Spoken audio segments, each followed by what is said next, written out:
Après la création de l'État islamique à l'époque du prophète, que la paix soit sur lui, et même plus tard jusqu'aux époques de l'Andalousie et de l'État ottoman, nous avons abordé l'histoire des mosquées les plus anciennes et les plus importantes dans 12 pays européens et arabes.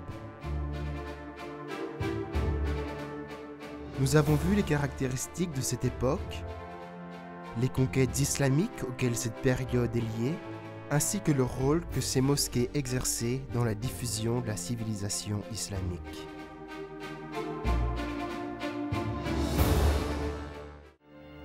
À l'exception du Caire, aucune ville arabe ne peut être comparée à Tripoli quant à l'intensité des lieux mamelouks présents.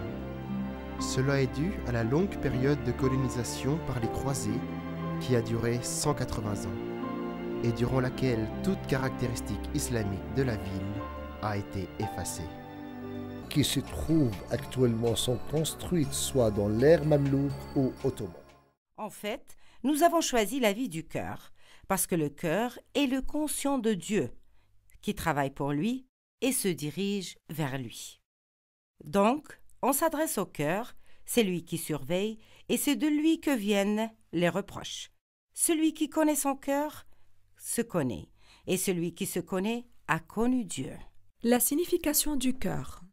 Le cœur signifie le fond d'une chose, c'est-à-dire qalb en arabe, est dérivé de la transformation d'une chose.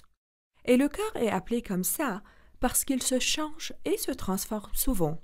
Pour cela, ils nous ont avertis du changement du cœur. Dieu a donné au cœur dans le Coran la raison en disant des cœurs des hypocrites. Ils ont des cœurs qui ne sentent pas, des yeux qui ne voient pas